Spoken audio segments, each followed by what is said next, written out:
देखो जो भी लोग जा रहे हैं उनको नींद नहीं आएगी और बहुत बुरे बुरे सपने आएंगे और सपने में खिचड़ी आएंगे। क्यों? क्योंकि एक स्त्री ने कहा था जा करके भगवान के दरबार में, बाबा जी मेरे बच्चे की नौकरी नहीं लग रही है, मैं क्या करूं? लो वसीली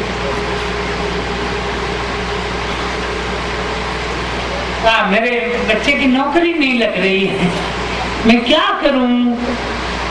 तो भगवान बोले थे कि क्या आपने जीवन में कभी खिचड़ी खाई? उन्होंने कहा बाबा जी 3 महीने पहले खाई थी, इसीलिए रुकी हुई है कृपा। खिचड़ी खाओ और खूब तालियां बजाओ, कृपा आ जाएगी।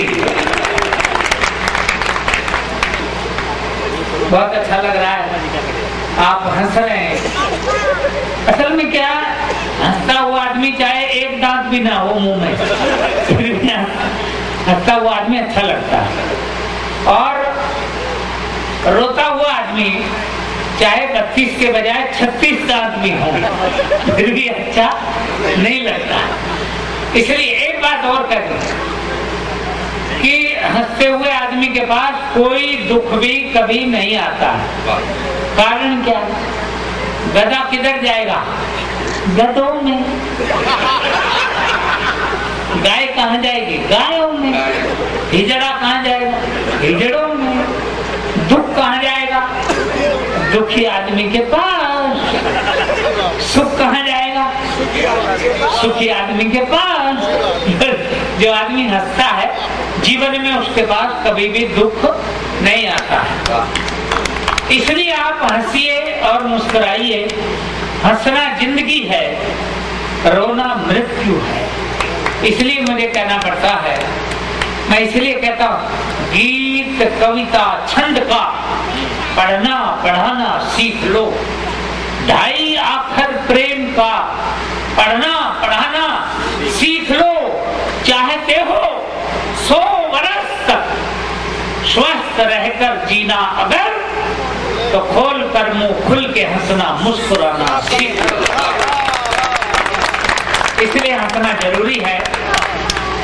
और एक 4 लाइन कह दूं, अगर आपको अच्छी लगे तो मेरा समर्थन देना। मेरे बाद स्वामी प्रकाश स्वामी जी को आपने सुना है और सराहा है। मेरे बाद स्वामी जी आएंगे और इस कार्यक्रम का अंतिम संस्कार करेंगे। तो मैं स्वामी जी को बुलाने के पहले मैं अपना क्रियाक्रम नहीं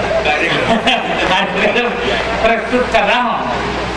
आप पूरा मुंह खोल के हंसिए और पूरी तालियां बजाइए, मेरा सम्मान कीजिए। 4 लाइन कहता हूँ कि सभी के जीने का अपना अलग अंदाज होता है। सभी के जीने का अपना अलग अंदाज होता है। कोई सीधा कबूतर सा तो कोई बाज होता है।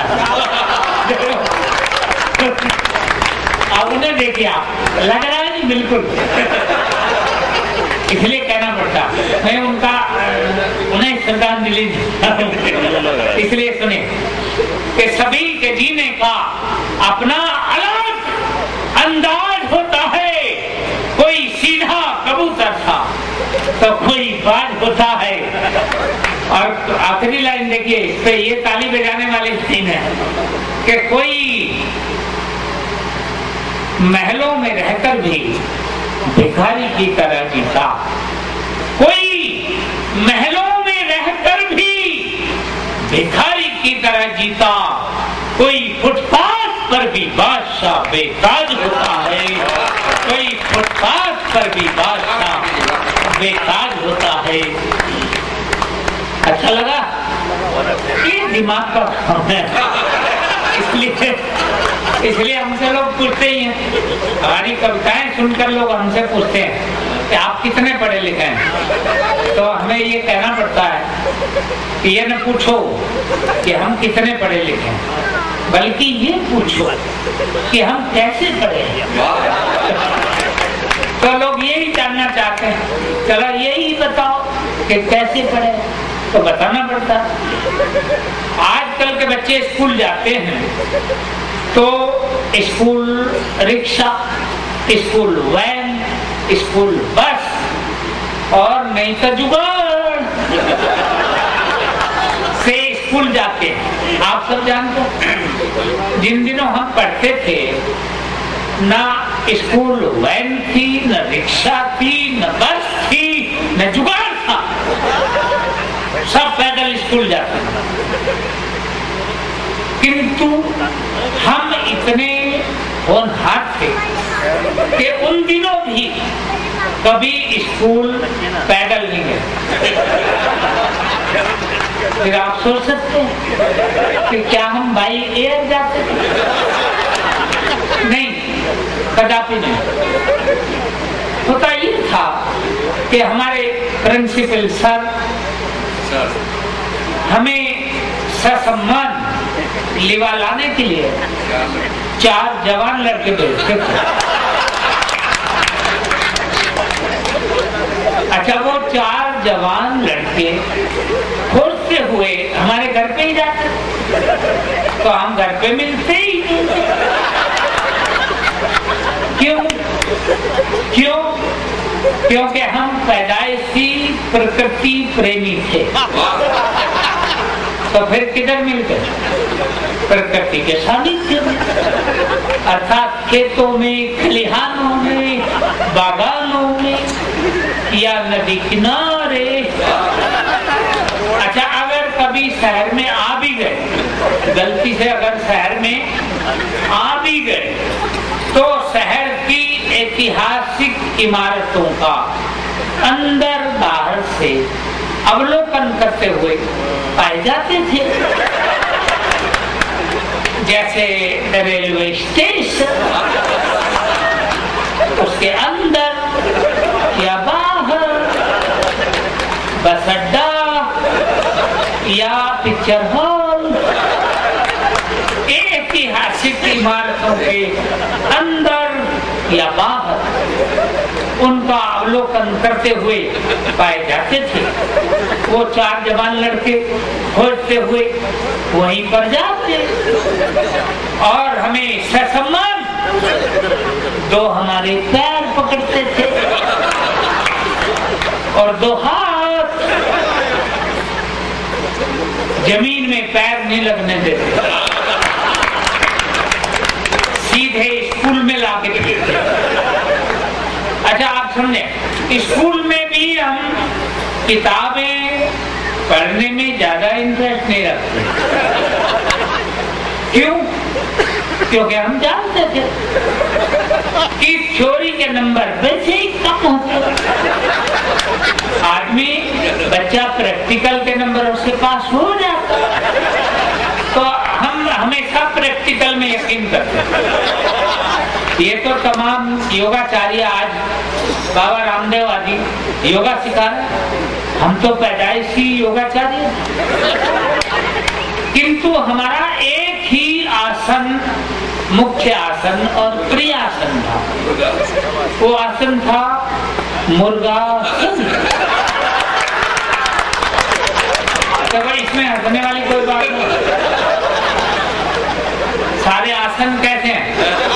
मकरासन है नहीं, मकरासन, मकर के रूप में आसन, और मयूरासन, मोर के रूप में आसन। हमारा प्रिय आसन था मुर्गासन। आपने देखा होगा, आपने किया होगा, नहीं आपको नहीं आता तो देखो, मैं अली हसन मकरैंडिया से करवा के दिखा सकता हूँ। हेलो, आपको नहीं आता हो?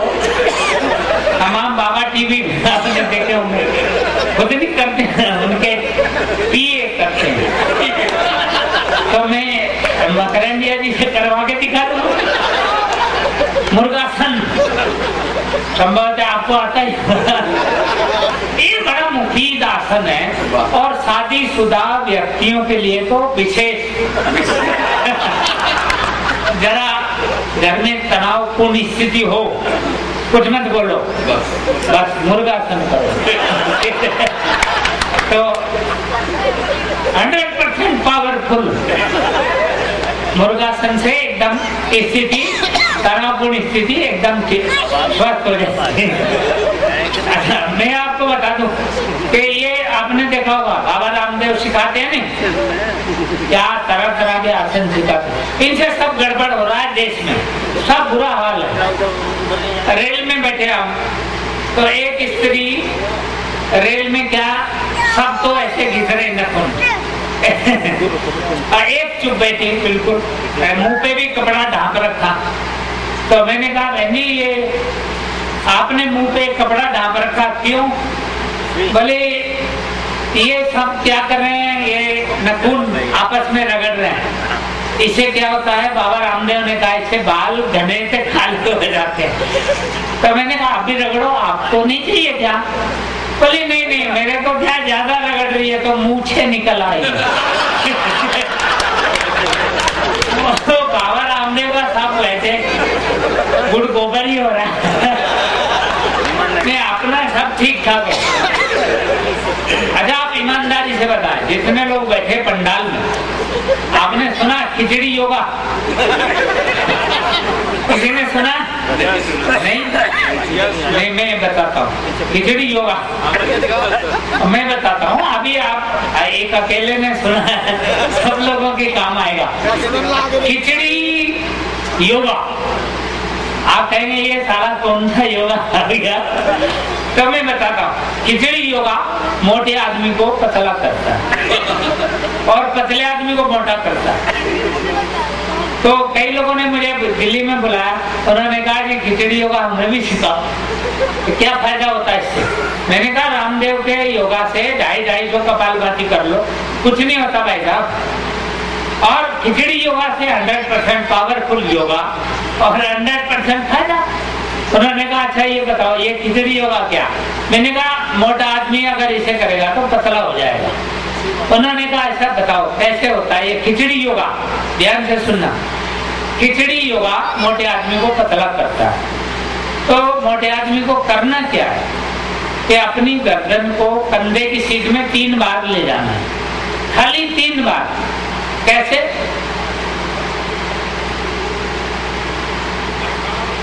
ये 3 बार करना, तो मोटा आदमी पतला होने लगेगा। अच्छा पतले आदमी को दूसरा योगा करना है, उससे पतला आदमी मोटा होने लगेगा। ये अपनी ठुड्डी है, इसको गले में जो गड्ढा है सभी के है, इसमें 3 बार टच करना। हाँ ठीक कर रहा देखो 3 बार टच करना है खाली ऐसे, ये 3 बार करना है तो पतला आदमी मोटा होने लगेगा।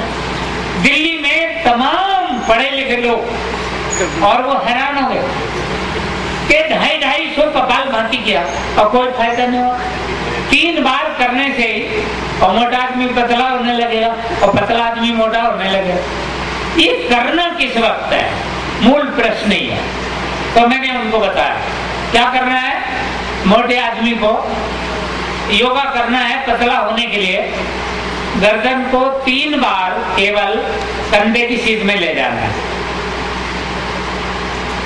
ये करना है। तो उन्होंने कहा कि किस वक्त करना है?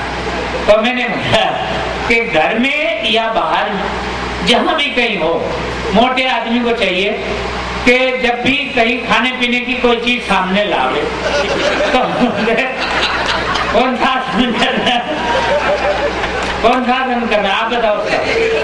ये करना,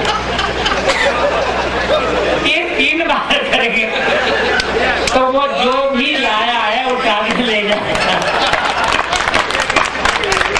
और मोटा आदमी पतला होने के लिए तैयार हो जाए, ये समस्या का समाधान हो जाए।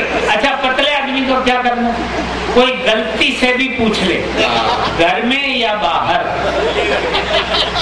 कि सर आप ठंडा लेंगे या गर्म? ले आओ। तो उसे क्या करना? ये 3 बार वो कुछ ना कुछ लेके आएगा और समस्या का समाधान हो जाएगा। ये है खिचड़ी योगा। पहली बार सांपला क्षेत्र में पहली बार योगा, खिचड़ी योगा, 100% पावरफुल योगा हो जाएगा सर। हो जाएगा।